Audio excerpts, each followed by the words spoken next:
Hello दोस्तों, जोहार, नमस्कार, प्रणाम, सत श्री अकाल, अस्सलामु अलैकुम, आदाब। कैसे हैं आप सब? उम्मीद है आप अच्छे होंगे। आज है 10 अक्टूबर 2024, दिन गुरुवार, बांग्ला 23 अस्सिन, और आज हम हर रोज की तरह फिर से हाजिर हैं झारखंड के तमाम छोटी बड़ी खबरों के साथ। इससे पहले अभी तक आपने B2B news Jharkhand news channel को सब्सक्राइब नहीं किया है तो सब्सक्राइब कर दीजिए ताकि झारखंड में होने वाली तमाम छोटी बड़ी खबरों से अपडेट रहें और जानकारी से अवगत हो सकें। तो चलिए बात करते हैं तमाम छोटी बड़ी खबरों पर नजर डालते हैं। JMM सम्मान योजना के तहत हर महीने 2500 रुपए महिलाओं को देने की तैयारी, पार्टी महासचिव पहुंचे चुनाव आयोग। राज्य में मुख्यमंत्री मैया सम्मान योजना के बाद अब झारखंड मुक्ति मोर्चा अलग योजना लॉन्च करने जा रही है। इसी के तहत JMM सम्मान योजना शुरू करने की तैयारी है, जिसके तहत महिलाओं को राज्य में हर महीने 2500 रुपए दिए जाएंगे। इसके लिए पार्टी महासचिव विनोद कुमार पांडेय चुनाव आयोग पहुंचे हैं, जहां इस योजना के शुरू करने को लेकर चुनाव आयोग से अनुमति लेने पहुंचे हैं। उन्होंने आयोग के सामने अपनी बातों को रखा। आयोग की ओर से कहा गया कि इस तरह के मामलों में जल्द ही निर्देश दिया जाएगा। महासचिव ने कहा कि JMM सम्मान योजना लेकर आई है। इसके लिए लंबे समय से काम चल रहा था। अब हमने सोचा कि आयोग से इस योजना को लेकर अनुमति ले ली जाए, चूंकि बीजेपी की गोगो दीदी योजना को लेकर आई है और उस पर कई जिलों में कार्रवाई हो रही है। उनके द्वारा भरवाए जा रहे फॉर्म, कई तरह की चीजें गायब हैं। हम लोग अब आयोग से निर्देश का इंतजार कर रहे हैं। इसके बाद अपनी योजना को लेकर लोगों के बीच जाएंगे। हम लोग वह पार्टी है जो 2 करोड़ लोगों को रोजगार देने का वादा नहीं करते। उन लोगों ने तो सभी के खाते में 15 लाख देने की बात कही थी। हमारी सरकार जो कहती है वह करती है। उन्होंने कहा कि केंद्र सरकार हमारा 1,36,000 करोड़ बकाया दे दे तो राज्य की तस्वीर बदल जाएगी। JSSC CGL परीक्षा रद्द करने के लिए झारखंड हाईकोर्ट में याचिका दाखिल, CBI जांच की मांग। Jharkhand staff selection commission JSSC की CGL परीक्षा विवादों में घिर गई है और अब यह मामले अदालत तक पहुंच चुका है। झारखंड हाई कोर्ट में एक याचिका दायर की गई है, जिसमें प्रकाश कुमार नामक एक अभ्यर्थी ने परीक्षा में कथित अनियमितताओं के खिलाफ अपनी आवाज उठाई है। याचिका में मांग की गई है कि परीक्षा को रद्द किया जाए, मामले की CBI जांच कराई जाए या फिर हाई कोर्ट के रिटायर्ड जजों की एक समिति द्वारा इसकी जांच की जाए। प्रकाश कुमार ने अपनी याचिका में कहा है कि राज्य सरकार द्वारा आयोजित इस परीक्षा में व्यापक धांधली हुई है और उनके पास इसके पुख्ता प्रमाण भी हैं। उल्लेखनीय है कि JSSC CGL की परीक्षा 21 और 22 सितंबर को आयोजित की गई थी, जिसके दौरान राज्य सरकार ने पेपर लीक जैसी घटनाओं से बचने के लिए 2 दिनों के लिए इंटरनेट सेवाएं बंद कर दी थीं। अब हाई कोर्ट इस याचिका पर सुनवाई करेगा और तय करेगा कि इस मामले में क्या कदम उठाए जाने चाहिए। रांची पुलिस और आम जनता आमने सामने, घायलों को एम्बुलेंस से पहुंचाया हॉस्पिटल। रांची पुलिस और आम जनता के बीच अचानक भिड़ंत हो गई। दोनों आमने सामने एक दूसरे को ललकारने लगे। एक तरफ आम जनता पुलिस प्रशासन हाय हाय का नारा लगाने लगे, वहीं दूसरी ओर पुलिस असामाजिक तत्वों को दूर हटने को लेकर आगाह करते दिखे।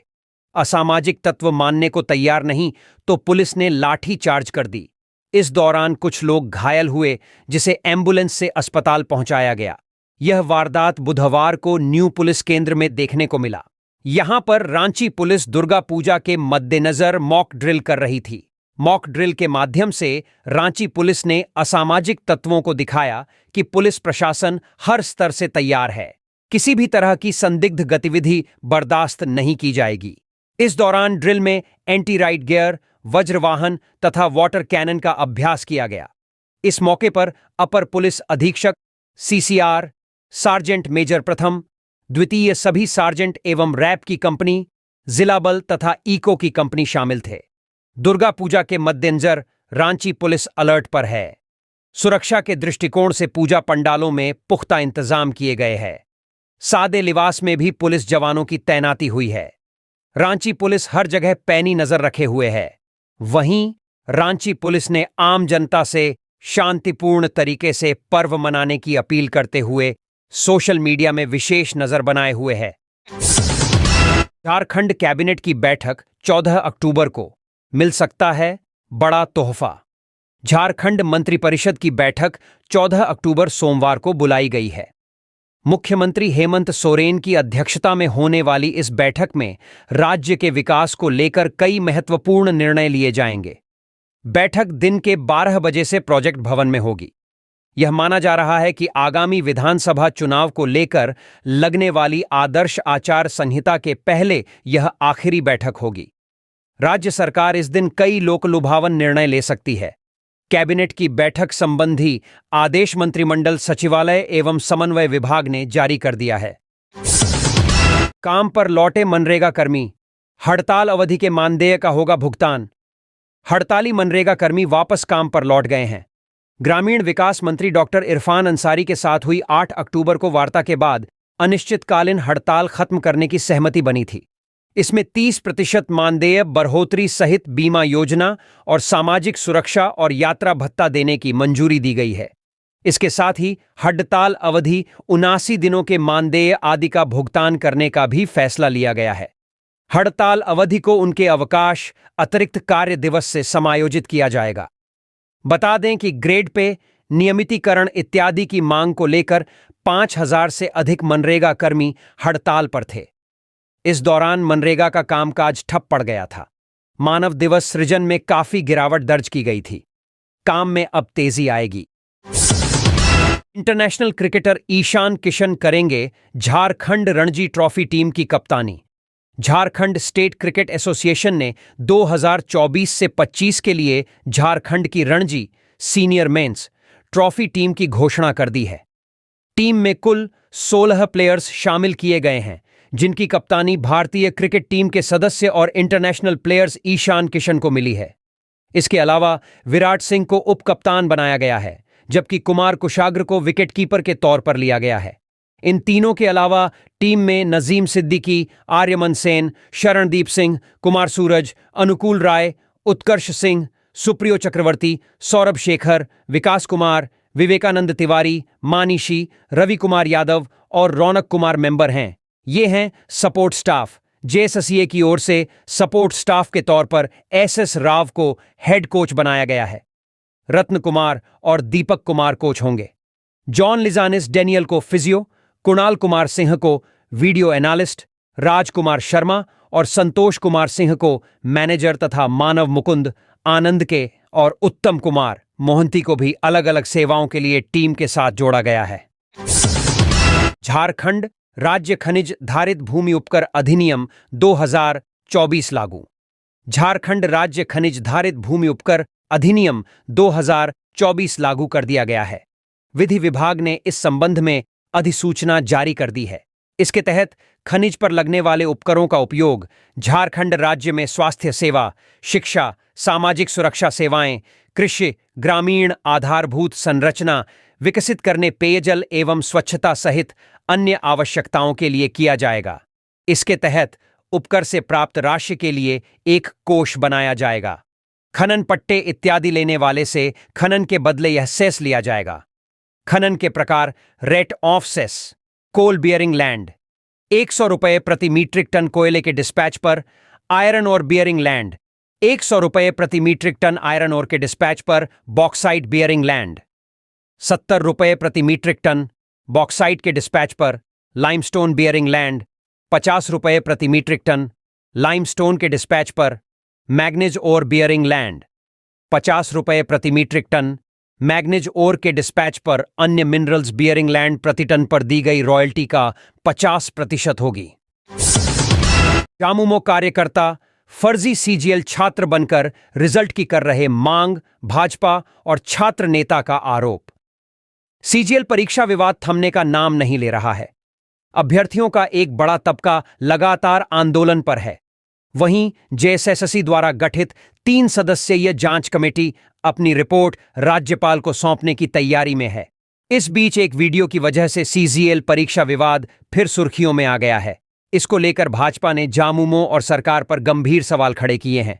भाजपा प्रदेश अध्यक्ष बाबूलाल मरांडी ने आरोप लगाया है कि हेमंत सरकार रिजल्ट जारी करने पर आमादा है। इसके लिए झामुमो के कार्यकर्ता फर्जी छात्र बनकर सीजीएल परीक्षा परिणाम जारी करने की मांग कर रहे हैं, जबकि करीब 7 लाख अभ्यर्थियों ने परीक्षा दी है और हर कोई चाहता है कि निष्पक्ष जांच हो। दरअसल 2 दिन पूर्व छात्रों का एक दल बैनर तख्तियां लेकर सीएम से मिलने पहुंचा था। छात्रों का कहना था कि 21 और 22 सितंबर को पारदर्शिता और निष्पक्षता के साथ सीजीएल की परीक्षा हुई थी, इसलिए सरकार को तुरंत रिजल्ट जारी करवाना चाहिए। हालांकि रिजल्ट की मांग कर रहे ज्यादातर छात्रों ने यह माना था कि वे सीजीएल के अभ्यर्थी नहीं थे। हालांकि कुछ ने खुद को अभ्यर्थी बताया, जबकि कुछ अभ्यर्थियों ने यहां तक कहा कि परीक्षा के दिन इंटरनेट सेवा बंद होने से प्रश्नपत्र लीक नहीं हो पाया। इससे विपक्षी घबरा गए हैं क्योंकि उनकी मंशा पर पानी फिर गया। छात्र नेता देवेंद्र कुमार महातो ने बताया कि अब साफ हो गया है कि परीक्षा में धांधली हुई है। सरकार इसको ढकने के लिए इस तरह के हथकंडे अपना रही है।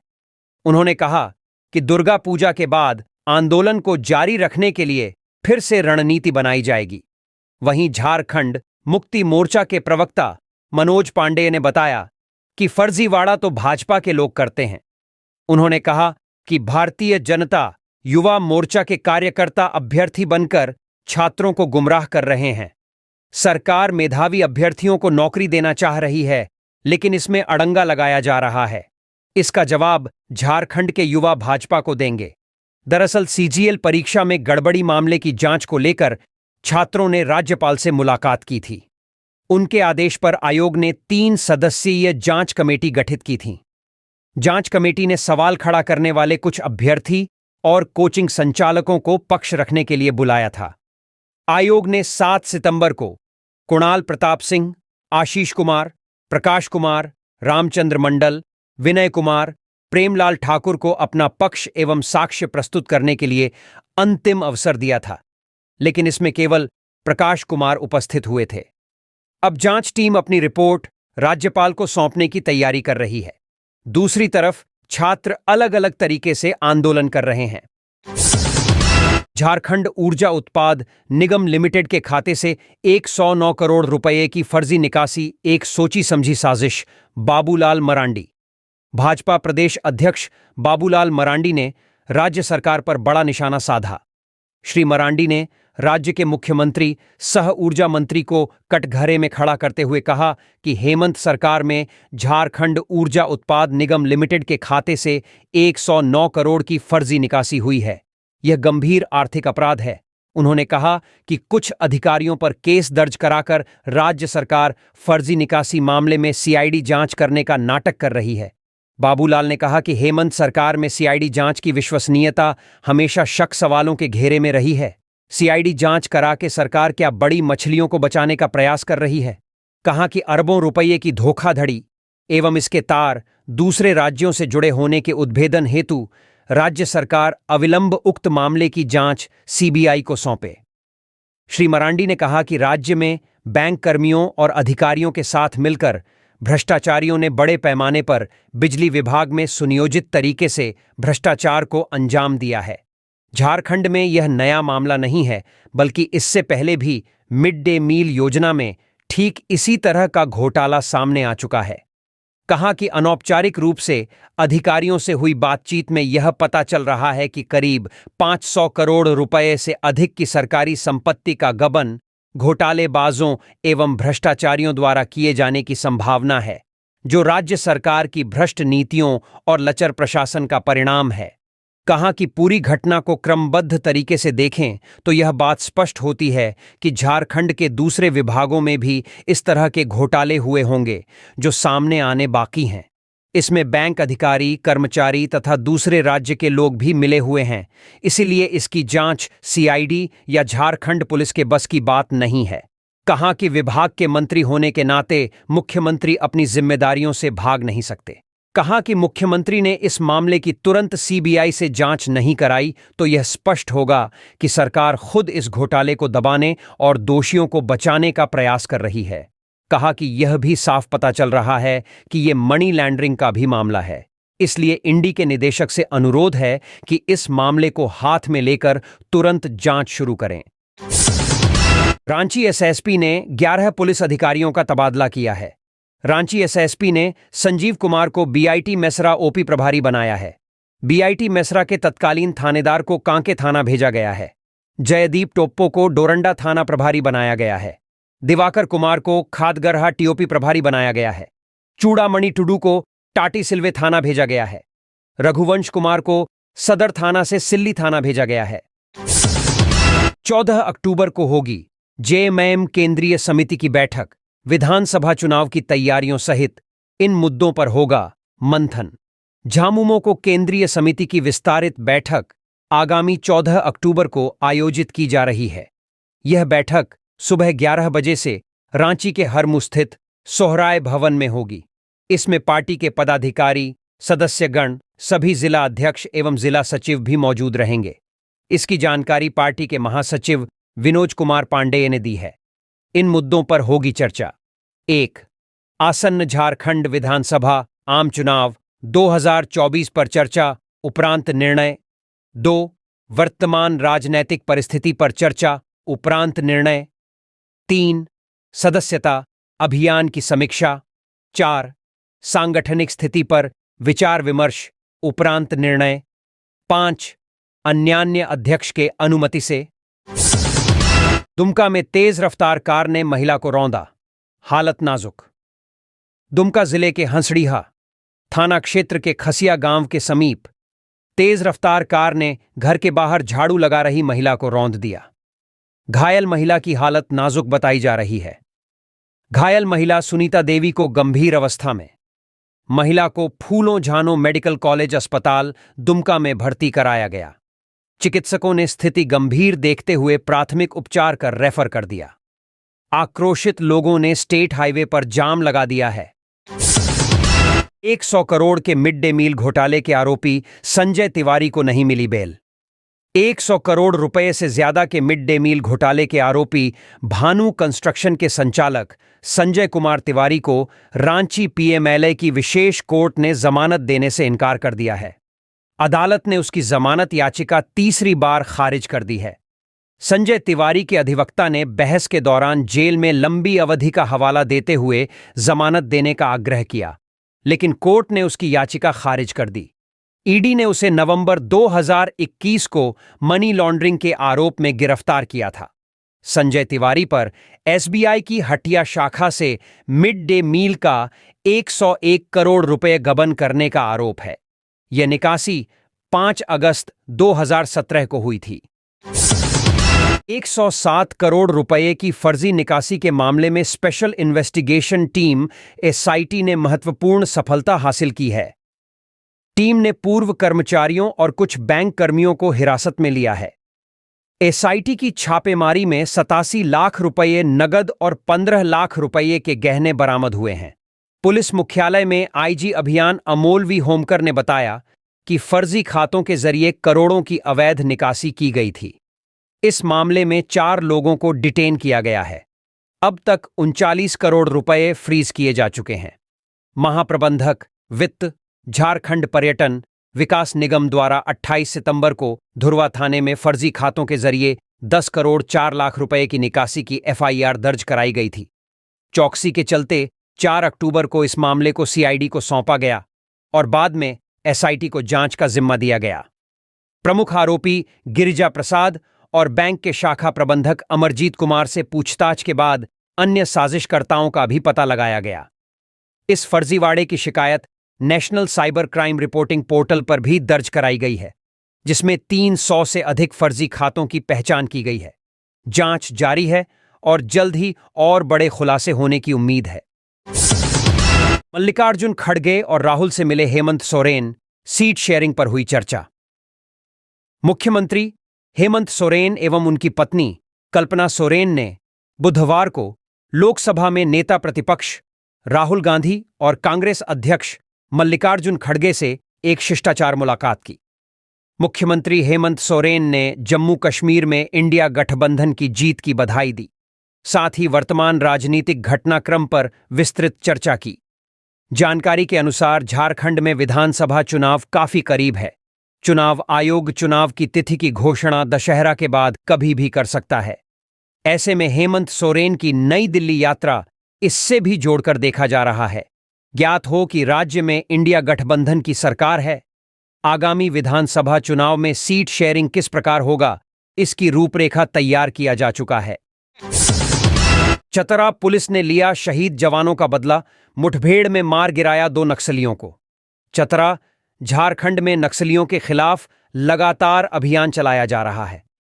बुधवार को इसी दौरान चतरा पुलिस को बड़ी सफलता हाथ लगी है।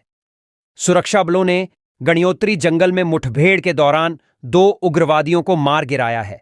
मुठभेड़ में मारे गए दोनों उग्रवादियों की संलिप्तता कुछ दिन पूर्व शहीद हुए जवानों की घटना में थी। बताया जाता है कि अभी भी जंगल में मुठभेड़ जारी है। सब जोनल कमांडर हरेंद्र गंजू दस्ते के साथ सुरक्षा बलों की मुठभेड़। सूत्रों के अनुसार अभियान पर निकले सुरक्षा बलों के साथ सब जोनल कमांडर हरेंद्र गंजू दस्ते के मुठभेड़ हुई है। पुलिस की टीम का नेतृत्व सदर एसडीपीओ संदीप सुमन कर रहे हैं। वहीं सदर थाना प्रभारी विपिन कुमार और सशस्त्र बल के जवान शामिल हैं। सदर थाना और वशिष्ठ नगर जोरी थाना क्षेत्र के बॉर्डर पर स्थित गणियोत्री जंगल में मुठभेड़ चल रही है। कुछ माह पूर्व में भी इसी इलाके में मुठभेड़ में पुलिस के 2 जवान शहीद हुए थे। दिल्ली गोड्डा साप्ताहिक ट्रेन का उद्घाटन सांसद निशिकांत दुबे और मनोज तिवारी ने हरी झंडी दिखाकर किया रवाना। पुरानी दिल्ली रेलवे स्टेशन पर बुधवार को सांसद निशिकांत दुबे और मनोज तिवारी ने दिल्ली गोड्डा साप्ताहिक ट्रेन को हरी झंडी दिखाकर रवाना किया। इस ट्रेन का परिचालन 14 अक्टूबर से विधिवत शुरू होगा। उद्घाटन के मौके पर दिल्ली के DRM Sukhvinder Singh, ADRM colonel Vikram Singh Rana समेत रेलवे के कई वरिष्ठ अधिकारी मौजूद थे। यह साप्ताहिक ट्रेन सोमवार को दोपहर 3 बजे दिल्ली से रवाना होगी और मंगलवार को दोपहर 3:45 पर गोड्डा पहुंचेगी। वापसी में यह ट्रेन बुधवार को सुबह 10 बजे गोड्डा से रवाना होगी और गुरुवार को सुबह 9:10 बजे दिल्ली पहुंचेगी। रास्ते में यह train Tundla junction, Kanpur central, Prayagraj junction, Deendayal Upadhyay junction, Bhabhua road, Sasaram, Dehri on Sone, Gaya junction, Koderma junction, Jamua, new Giridih, Madhupur junction, Jasidih junction, Deoghar, Kakni और हंसडीहा पर रुकेगी। इस ट्रेन की शुरुआत होने से गोड्डा, देवघर, गिरिडीह जिला के लोगों को दिल्ली जाने में अब सहूलियत होगी। ईएसआईसी रांची में खोलेगा मेडिकल कॉलेज, रक्षा राज्य मंत्री के प्रस्ताव पर केंद्र की मुहर। रांची में एक और मेडिकल कॉलेज के खुलने का रास्ता साफ हो गया है। अब ईएसआईसी रांची में मेडिकल कॉलेज खोलेगी। इसकी घोषणा केंद्रीय श्रम एवं नियोजन मंत्री मनसुख मंडवीय ने नई दिल्ली में की है। बता दें कि रक्षा राज्य मंत्री बनने के तुरंत बाद नई दिल्ली में संजय सेठ ने मनसुख मांडवीय से मुलाकात की थी। इस मुलाकात के क्रम में रक्षा राज्य मंत्री ने उन्हें बताया था कि रांची में ईएसआईसी का एक अस्पताल है जिसे बड़ा रूप दिए जाने की आवश्यकता है। साथ ही बताया था कि रांची के ईएसआईसी अस्पताल पर झारखंड के विभिन्न संस्थाओं से जुड़े कर्मचारी आश्रित हैं। अस्पताल के विस्तार के साथ अत्याधुनिक सुविधाएं उपलब्ध कराने की मांग भी रखी थी। इस क्रम में रक्षा राज्य मंत्री ने केंद्रीय मंत्री को मेडिकल कॉलेज खोलने से संबंधित प्रस्ताव पर भी विचार करने का आग्रह किया था। इसी आलोक में केंद्रीय मंत्री ने नई दिल्ली में ईएसआईसी के 194वें बैठक में कई घोषणा की है, जिसमें रांची में मेडिकल कॉलेज खोलने की घोषणा भी शामिल है। प्रधानमंत्री श्री नरेंद्र मोदी ने स्वतंत्रता दिवस के अवसर पर मेडिकल सीटों को 75,000 बढ़ाने पर जोर दिया था। इस मेडिकल कॉलेज की स्थापना प्रधानमंत्री के उसी विचार से संबंधित है। इस घोषणा के बाद केंद्रीय रक्षा राज्य मंत्री ने प्रधानमंत्री के प्रति आभार जताया है। उन्होंने कहा कि इसलिए हम कहते हैं कि मोदी है तो सब कुछ मुमकिन है। मैंने आज से 3 महीने पहले केंद्रीय मंत्री मनसुख मांडवीय को यह सुझाव दिया और अब उसका परिणाम ही सामने आ गया है। रांची में एक और मेडिकल कॉलेज खोलने से जहां मेडिकल के स्टूडेंट्स को पढ़ाई का रास्ता खुलेगा, उन्हें कई अत्याधुनिक सुविधा और प्रशिक्षण मिल सकेगा। इस क्षेत्र की आबादी को बेहतर स्वास्थ्य संसाधन उपलब्ध हो सकेंगे। बोकारो सदर अस्पताल में महिला ने 4 बेटियों को दिया जन्म, डीसी बोली बेटियां अनमोल रत्न। बोकारो सदर अस्पताल में बुधवार को एक महिला ने 4 बेटियों को जन्म दिया। इस दौरान सदर में जन्म लेने वाली 4 बेटियों का जन्मोत्सव मनाया गया। डीसी विजया जाधव और डीडीसी गिरजा शंकर प्रसाद के नेतृत्व में कार्यक्रम का आयोजन किया गया। पारंपरिक धुन और सोहरगान के साथ डीसी ने बेटियों के अभिभावकों का स्वागत करते हुए उन्हें गुलदस्ता भेंट किया। डीडीसी ने पगड़ी पहनाकर अभिभावकों को सम्मानित किया। इस दौरान बेटियों को गिफ्ट हैम्पर, बेबी किट और मिठाई भी भेंट की गई। डीसी ने कहा कि बेटी एक अनमोल रत्न है, हमें पुरानी सोच को बदलना होगा। आज बेटियां हर क्षेत्र में उत्कृष्ट प्रदर्शन कर रही हैं। उन्होंने लिंग भेद के खिलाफ जागरूकता फैलाने का आह्वान किया और कहा कि प्रशासन इस विषय में सूचना देने वालों की पहचान गुप्त रखेगा। डीडीसी ने कहा कि एक बेटी 7 परिवारों को संवार देती है। हमें बेटी बेटे में कोई भेदभाव नहीं करना चाहिए। इस अवसर पर सभी उपस्थित लोगों ने बेटी बचाओ का संकल्प लिया। मौके पर सिविल सर्जन डॉक्टर ए.बी. प्रसाद, जिला नजारत उप समाहर्ता वंदना शेजवलकर और अन्य अधिकारी भी मौजूद रहे। रांची में 65 फीट के रावण का होगा दहन, मुंबई से आए आतिशबाज। शारदीय नवरात्र के मौके पर रांची में भव्य पंडालों की सजावट के साथ साथ पंजाबी हिंदू बिरादरी द्वारा दशहरा और रावण दहन कार्यक्रम की तैयारियां भी जोरों पर हैं। यह आयोजन 1948 से 49 से लगातार मोरहाबादी मैदान में आयोजित किया जा रहा है। बिहार के गया जिले से आए कारीगर मोहम्मद मुस्लिम और उनके सहयोगी द्वारा रावण, कुंभकर्ण और मेघनाद का पुतला बनाया जा रहा है। बता दें कि 10 अक्टूबर को ये पुतले कड़रू के लाला लाजपत राय मध्य विद्यालय से मोरहाबादी मैदान लाए जाएंगे। 12 अक्टूबर की शाम मोरहाबादी मैदान में लंका दहन होगा। पंजाबी हिंदू बिरादरी के राजेश खन्ना ने बताया कि इस बार 65 फीट ऊंचा रावण, 60 फीट का कुंभकर्ण और 55 फीट का मेघनाद का पुतला बनाया जा रहा है। रावण का कपड़ा आकर्षक और वाटरप्रूफ होगा ताकि खराब मौसम में भी दहन कार्यक्रम प्रभावित न हो। इस बार विशेष आतिशबाजी का आयोजन मुंबई से आई एक टीम द्वारा किया जाएगा। सभी पटाखे और फुलझड़ियां रिमोट संचालित होंगी। लंका दहन के दौरान परंपरागत गीत संगीत का प्रदर्शन भी किया जाएगा। साथ ही एक 30 गुणा 30 फीट की स्वर्ण नगरी बनाई जाएगी, जिसका दहन राम भक्त हनुमान रूपी कलाकार करेंगे। इस भव्य कार्यक्रम के मुख्य अतिथि मुख्यमंत्री हेमंत सोरेन होंगे, जो रावण के पुतले का दहन करेंगे। वहीं रक्षा राज्य मंत्री संजय सेठ कुंभकर्ण का और पूर्व मंत्री सह विधायक सीपी सिंह मेघनाद का पुतला दहन करेंगे। इस बार का रावण दहन कार्यक्रम बेहद खास होने वाला है और सभी के लिए एक यादगार अनुभव बनाने की तैयारी है। स्कूली छात्र छात्राओं के बीच बांटी 2000 से अधिक साइकिलें, बच्चों के खिले चेहरे। देवघर जिले के विभिन्न प्रखंडों में कल्याण विभाग द्वारा संचालित योजना उन्नति का पहिया कार्यक्रम के तहत सरकारी विद्यालय में पढ़ने वाले 8वीं कक्षा के छात्र छात्राओं के बीच 2000 से अधिक साइकिलों का वितरण किया गया। उल्लेखनीय है कि कल्याण विभाग की ओर से उन्नति का पहिया कार्यक्रम के तहत वित्तीय वर्ष 2024 से 25 में जिले के सभी सरकारी विद्यालय के कक्षा 8 में अध्ययनरत अनुसूचित जाति, अनुसूचित जनजाति, अल्पसंख्यक एवं पिछड़ा वर्ग के छात्र छात्राओं को राज्य सरकार की महत्वाकांक्षी योजना नी. शुल्क साइकिल वितरण योजना का लाभ दिया जा रहा है। इस कड़ी में जिले के सभी प्रखंडों में छात्र छात्राओं के बीच निःशुल्क साइकिल का वितरण किया जा रहा है। 1.5 करोड़ से देवघर में बना संताल परगना का सबसे बड़ा पंडाल सुनील खवाड़े ने किया उद्घाटन। देवघर के ऊपर बिलासी में 1.5 करोड़ की लागत से संताल परगना का सबसे बड़ा और भव्य पूजा पंडाल का निर्माण किया गया है। इसमें करीब 1.5 करोड़ की लागत आई है। वेटिकन सिटी के तर्ज पर पंडाल का प्रारूप तैयार किया गया है। महापंचमी पर शहर के जाने माने समाज सेवी सह समिति के संरक्षक डॉक्टर सुनील खवाड़े ने पंडाल का विधिवत उद्घाटन किया। उद्घाटन के साथ ही पंडाल का पट आम लोगों के लिए खोल दिया गया है। मौके पर डॉक्टर खवाड़े ने कहा कि हर साल बिलासी पूजा समिति कुछ अलग करने का प्रयास करती है। इसी कड़ी में इस बार भव्य और प्रमंडल का सबसे बड़ा पंडाल का निर्माण किया गया है। सबसे बड़ी बात है कि पंडाल का सारा कार्य लोकल एजेंसी ने किया है। रात से ही आम लोग पंडाल देखने के लिए दूर दराज से पहुंच रहे हैं।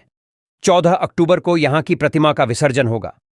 उद्घाटन के मौके पर वरिष्ठ सदस्य कालीनाथ खवाड़े, शेषनाथ झा, अमियांशु दत्त द्वारी, समीरनाथ खवाड़े, आजाद पाठक, प्रेमनाथ खवाड़े, मनोज मिश्र, नंदलाल फलाहारी, मनोज खवाड़े, सोमनाथ झा, गौरव, राजीव सिंह, नमो नारायण, मुकेश सिन्हा, राजेंद्र झा, बाबन चक्रवर्ती, मंगल, अमित जजवाड़े, अर्णव बोस, बप्पी, नरेंद्र सिन्हा, मन्नू, यश, शुभम, आतिश, संतोष, कुंदन, चंदना झा, रंजू झा, नीतू खवाड़े, पूर्णिमा, प्रिंस कश्यप, नमन, सागर, शौर्य, पीयूष झा, छोटू, संभव मौजूद थे। नवरात्रि विशेष। देवघर में रावण को मानते हैं राजा, दशहरा पर नहीं जलाते पुतले। दशहरा पर पूरे देश में रावण का पुतला जलाने की परंपरा है, लेकिन देवघर बैद्यनाथ धाम में रावण का पुतला नहीं जलता है। यहां रावण को राजा माना जाता है और सालों भर उनकी पूजा होती है। बाबा बैद्यनाथ की पूजा से पहले लोग रावण की स्तुति करते हैं। रावण आज भी देवघर की संस्कृति में रचे बसे हैं। तीर्थ पुरोहित समाज के लोगों में त्रिपुंड लगाने की परंपरा हो या फिर शिवगंगा और हरिला जोड़ी से जुड़ी रावण की कथाएं, सब में राक्षस राज आज भी विद्यमान हैं, ऐसी मान्यता है। बैद्यनाथ मंदिर के तत्कालीन सरदार पंडा भवप्रीता नंद ओझा ने तो रावण का गुणगान करते हुए देवरिया भाषा में झूमर की भी रचना की थी। देवघर वासी मानते हैं कि रावण के कारण ही बैद्यनाथ धाम में बाबा वैद्यनाथ की स्थापना हुई। इस कारण लोग रावण के सकारात्मक रूप को पूजते हैं। भवप्रीतानंद के झूमर में उल्लेख है, धन्य धन्य रावण राजा, करे छितोरो पूजा, पारसमणियाणी देलहन हाथ बाबा भोलानाथ, देघरय विराजे गौरा साथ। मतलब धन्य धन्य है रावण राजा, आपकी पूजा करते हैं। पारसमणि के रूप में आपने बाबा बैद्यनाथ को देवघर लाकर हम लोगों के हाथ में दिया, जिससे हम लोगों की जीविका चलती है। बाबा बैद्यनाथ से पहले देवघर में महापंडित रावण का नाम लिया जाता है। गंगा जल लेकर हर साल देवघर पहुंचने वाले लाखों शिव भक्त जब बैद्यनाथ धाम पहुंचकर अपने कांवर के गंगा जल का संकल्प कराते हैं तो कहते हैं, सिरि सिरि 1008 रावणेश्वर बैद्यनाथ। इसके बाद संकल्प के लिए मंत्र पढ़ते हैं। पंडा धर्मरक्षिणी सभा के पूर्व महामंत्री पंडित दुर्लभ मिश्र कहते हैं, देवघर में रावण के सकारात्मक रूप की पूजा होती है। महापंडित ऋषि संतान रावण के कारण ही आज देवघर का अस्तित्व है। इसलिए देवघर सहित आसपास के इलाके में दशहरा पर रावण का पुतला नहीं जलता है। बाबा बैद्यनाथ की स्थापना से जुड़ी कथा। एक बार राक्षसराज रावण ने हिमालय पर जाकर शिवजी की प्रसन्नता के लिए घोर तपस्या की और अपने सिर काट काट कर शिवलिंग पर चढ़ाने शुरू कर दिए। एक एक करके 9 सिर चढ़ाने के बाद 10वां सिर भी काटने को ही थे कि शिवजी प्रसन्न होकर प्रकट हो गए। उन्होंने उसके 10 सिर ज्यों के त्यों कर दिए और उसे वरदान मांगने को कहा। रावण ने लंका में जाकर उस लिंग को स्थापित करने के लिए उसे ले जाने की आज्ञा मांगी। शिवजी ने अनुमति तो दे दी, पर इस चेतावनी के साथ दी कि यदि मार्ग में इसे पृथ्वी पर रख देगा तो वह वहीं अचल हो जाएगा। रावण शिवलिंग लेकर चला, पर मार्ग में एक चिता भूमि श्मशान आने पर उसे लघु शंका निवृत्ति की आवश्यकता हुई। रावण उस लिंग को एक चरवाहे को थमा लघु शंका निवृत्ति करने चला गया। इधर उस चरवाहे ने शिवलिंग को बहुत अधिक भारी अनुभव कर भूमि पर रख दिया। फिर क्या था, लौटने पर रावण पूरी शक्ति लगाकर भी शिवलिंग को नहीं उठा सका और निराश होकर उस पर अपना अंगूठा गड़ाकर लंका को चला गया। इधर ब्रह्मा, विष्णु आदि देवताओं ने आकर उस शिवलिंग की पूजा की। शिवजी का दर्शन होते ही सभी देवी देवताओं ने शिवलिंग की वहीं उसी स्थान पर प्रतिस्थापना कर दी और शिव स्तुति करते हुए वापस स्वर्ग को चले गए। जहां शिवलिंग की स्थापना हुई वहीं आज का बैद्यनाथ धाम है। निमिया के डाढ़ मैया झूलेली झुल्लनवा, पवन सिंह के गानों पर झूमी रांची, माई डोली छड़ी चल्ली सेवक घरवा। निमिया के डाढ़ मैया झूलेली झुलनवा की झूली झूली ना गह गह करेला आंगनवा। ऊहे गरवा हार मैया हो। जैसे एक से बढ़कर एक माता रानी के भजनों पर श्रद्धालु झूम उठे। हो भी क्यों नहीं, एक तो नवरात्र का मौका और ऊपर से भोजपुरी के पावर स्टार पवन सिंह का जलवा। ऐसे में भला कोई खुद को झूमने से कैसे रोक सकता था। जी हां, रांची के मेन रोड स्थित चंद्रशेखर आजाद क्लब दुर्गा पूजा पंडाल में पवन सिंह का जलवा देखते बना। हजारों हजार की भीड़ की मौजूदगी में जब पवन सिंह ने भजन गाना शुरू किया तो जैसे सागर में लहरें चल पड़ी हों। पवन सिंह के फैंस और माता रानी के श्रद्धालु नाचते झूमते नजर आए। इस दौरान कार्यक्रम में मुख्य रूप से चंद्रशेखर आजाद क्लब दुर्गा पूजा कमेटी के अध्यक्ष रमेश सिंह, समझा सेवी युवराज सिंह समेत कई अन्य गणमान्य लोग भी मौजूद थे।